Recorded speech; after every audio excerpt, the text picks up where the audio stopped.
Good evening. Good evening. Much better, much better. When Ejaj first invited me to be here tonight, he said that there were going to be 500 or 600 people here. And it reminded me of my days back in politics, because I didn't think there was any way that Ejaj could get 500 or 600 people together in one evening to think about leadership. When I was in politics, which is where I started my career, there was a famous politician, we'll call her Louise, that was her first name, from Massachusetts, my home state. And Ejaj's invitation to me reminded me of this story about her that I wanted to share with you. And the story goes that she was running for office in Massachusetts, and she got the same kind of call that Ejaj made to me. Would you come and speak to my group? And so Louise asked the caller, well, how many people are going to be there? And she said, oh, we'll have hundreds of people there, just like Ejaj told me. And so then when Louise came to this event, she walked into an auditorium much like this. And she walked in the back door there, and there was only one person sitting there. Now, this politician was never one to lose her equilibrium. So she walked down the central aisle, like this aisle here, and she walked around and came over to the podium and turned on the microphone and cleared her throat and started to read her speech. And all of a sudden, a rainstorm came down. And the rain started pelting on the roof, so she couldn't even hear her own words. So she took off her glasses and she looked at the lady who was sitting in the front row, the only person in the whole auditorium, and she said, you know, this is ridiculous. I could give you the speech and you could read it and send it back to me. And the lady looked up at her and said, you go right on, dearie, because I'm on after you. So when I say I'm glad to see you here, I'm glad to see you here. The question I've been asking myself a little bit in the last couple of days, the first question I was asking myself is, why am I here? Now, the easy answer to that question is because Ejaj Ahmed invited me here. And I try to do everything he asked me to do, and it hasn't gotten me into too much trouble yet. But the real answer to that question is that I'm here because I believe that if everybody in this room, not only the 450 delegates, but also the invited guests for tonight, if everybody in this room exercised leadership more often than they do, Bangladesh would be better off because of it.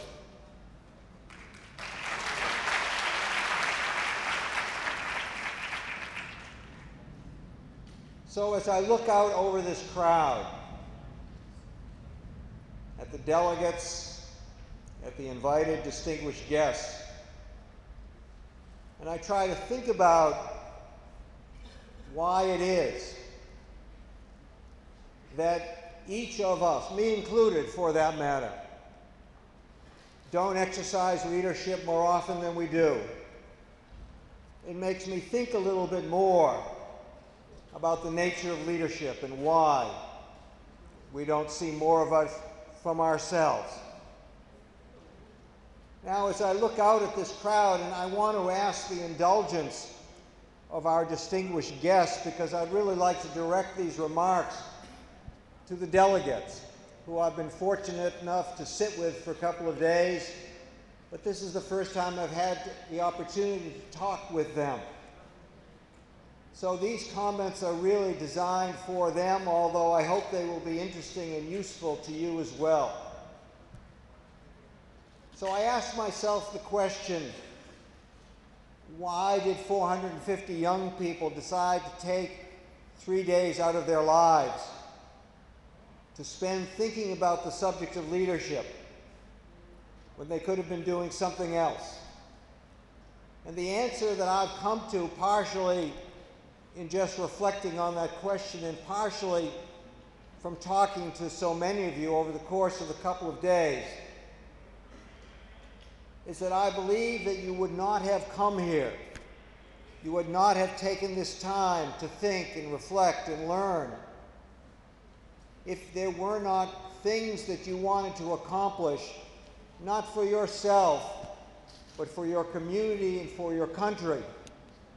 And there was a gap between the current reality as you experience it and your aspirations for Bangladesh, for your city, for your community, for your neighborhood, for your family, for all the groups and organizations to which you belong. And if you knew how to close that gap between today's reality and your aspirations, my assumption is that you wouldn't be here. You'd be out there doing it, closing that gap. So my assumption is that you're here because you are committed in your own personal and professional life to making a difference on behalf of something that you care deeply about. As I look out on the room, all I see is opportunity. If the 500 or so people in this room right now could agree on anything that they would do together, there would be nothing stopping you.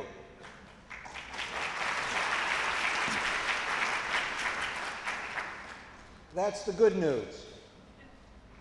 The not so good news is, why doesn't that happen? Why didn't the 450 delegates these 3 days organize themselves in behalf of some cause or some interest or something that they could unite behind?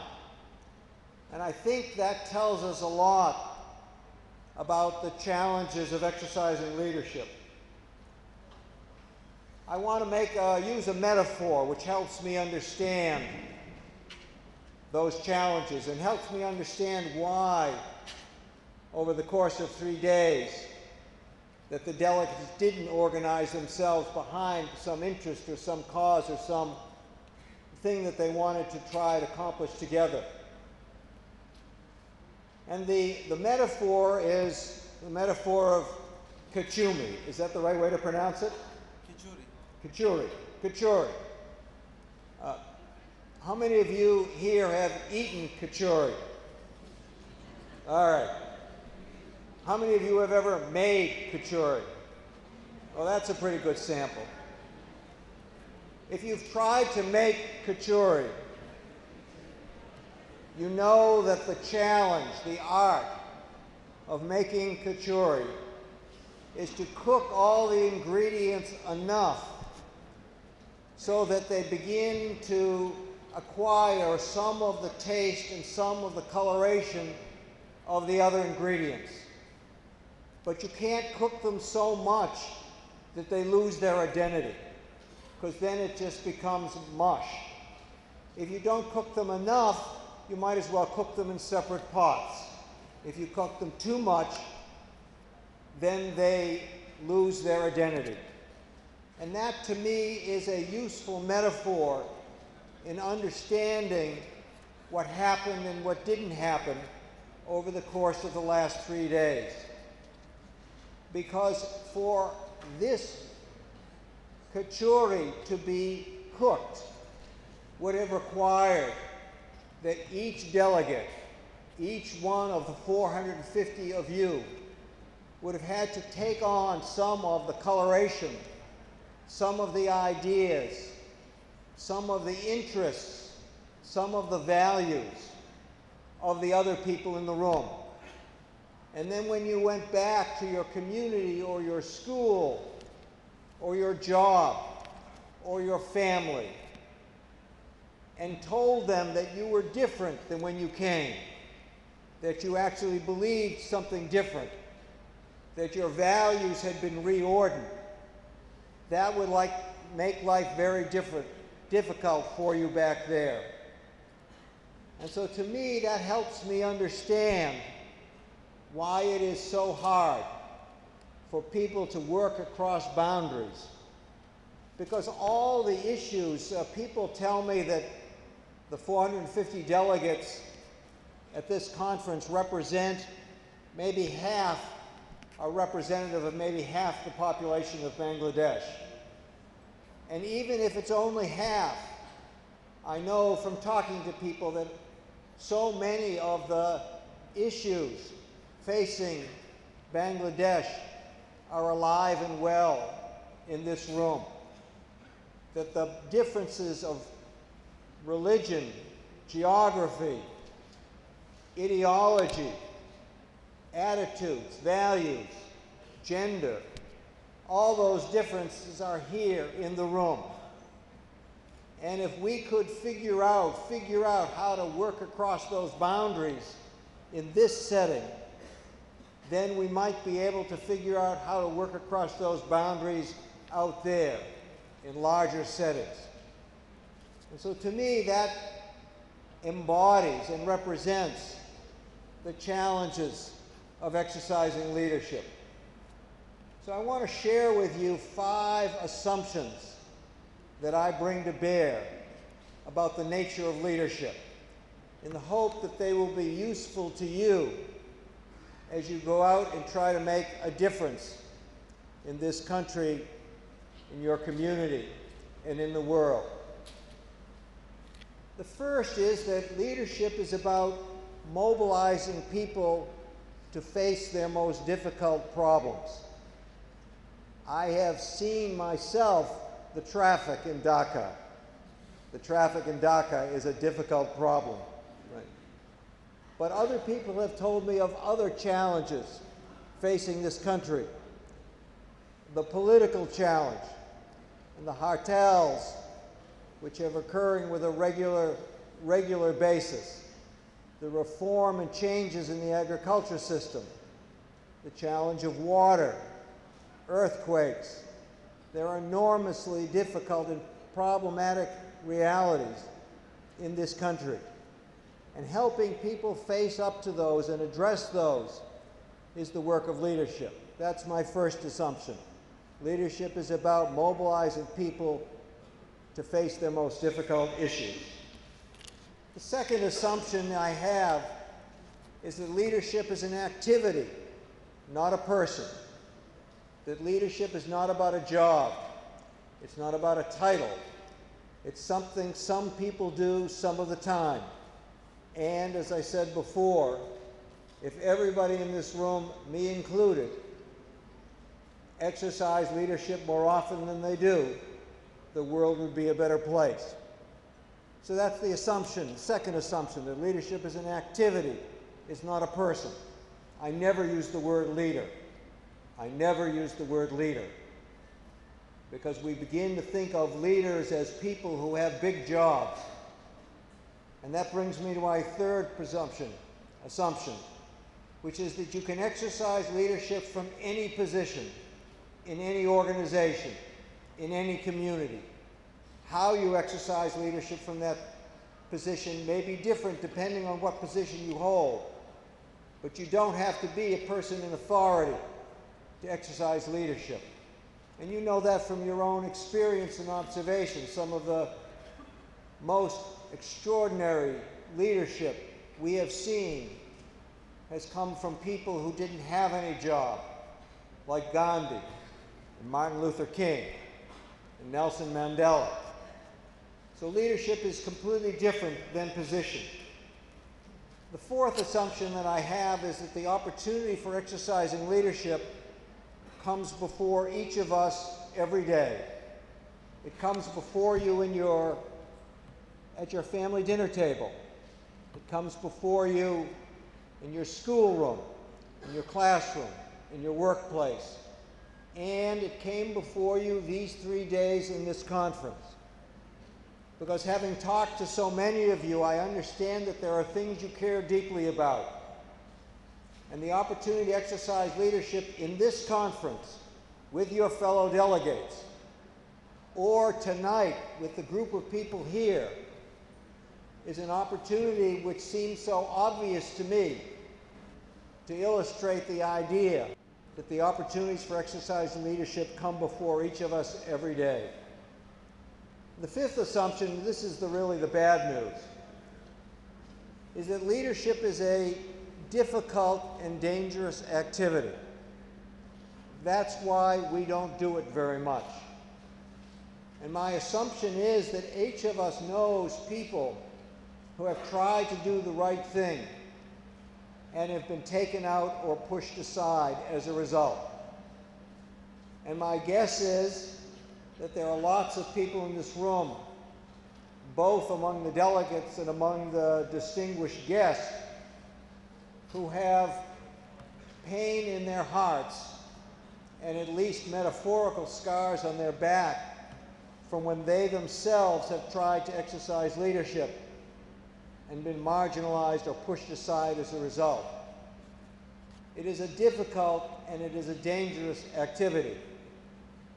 That's really one of the main reasons that I'm here, because I believe that BYLC is a leadership movement, and I believe deeply that Ijaz Ahmed's setting up this organization and guiding it is a profound act of leadership. If he is successful, and you will decide whether he's successful or not, if he is successful, then this country will be different because of his work.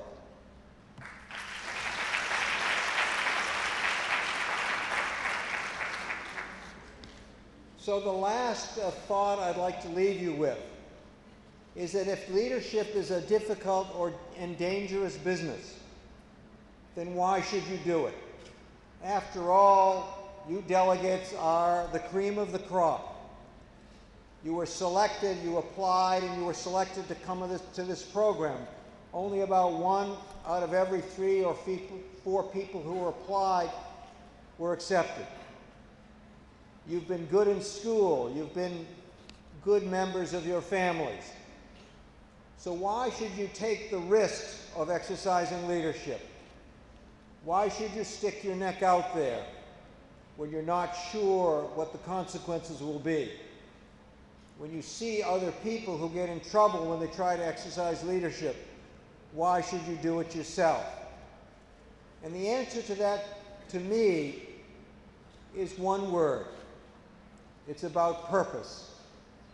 It's about clarifying for yourself what is important enough to you.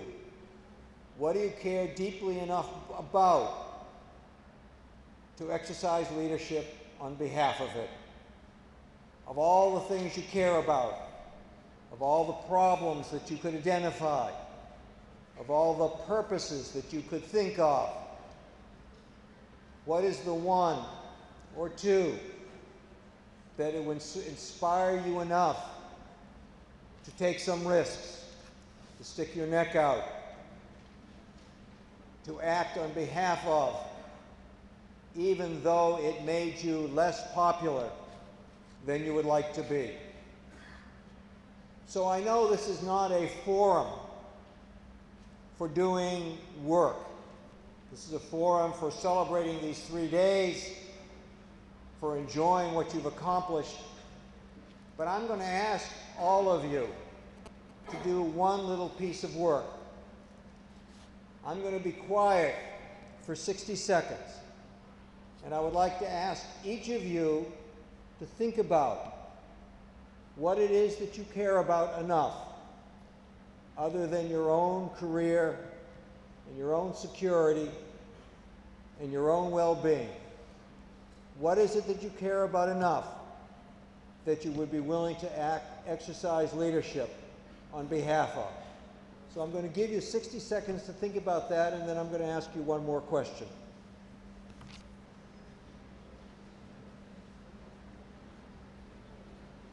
Okay, raise your hand if you have an idea in your head.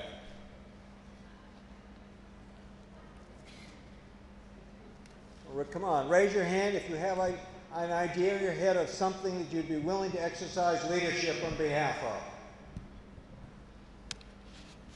Keep those hands up. Let's see if we can get some other people.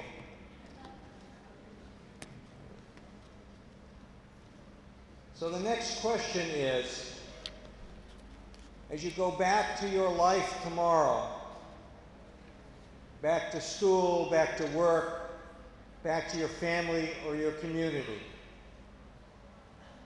I want you to think about one thing, just one thing, that you will do next week to try to make progress on whatever it is that you care about enough to exercise leadership. One step that you'd be willing to take, a meeting that you could call, a phone call that you would make, an alliance that you would put together, a letter that you would write, a Facebook post that would help mobilize some people. Because if you walk away from these 3 days and you don't do anything different than what you would have done had you not been here, then there's no reason for you to have been here. And so I'd like to give you, before I close, I'd like to give you another 30 seconds to think about one thing that you would do next week that you wouldn't have done otherwise, to try to make more progress than you have in the past on something you care deeply about. Just one little step. I'll give you 30 seconds to think about that.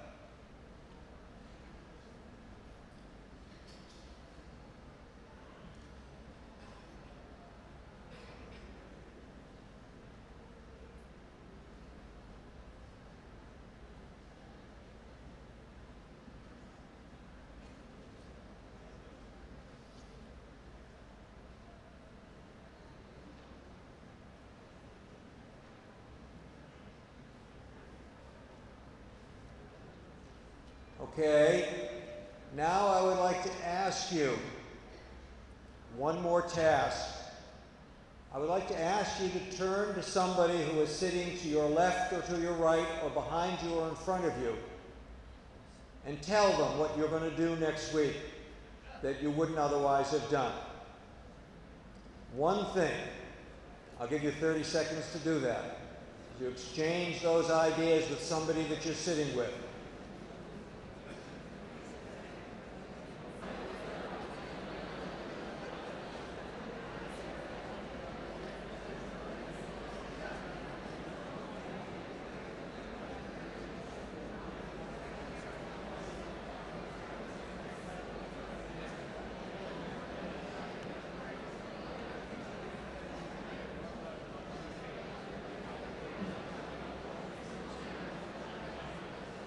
Okay, can we bring it back together?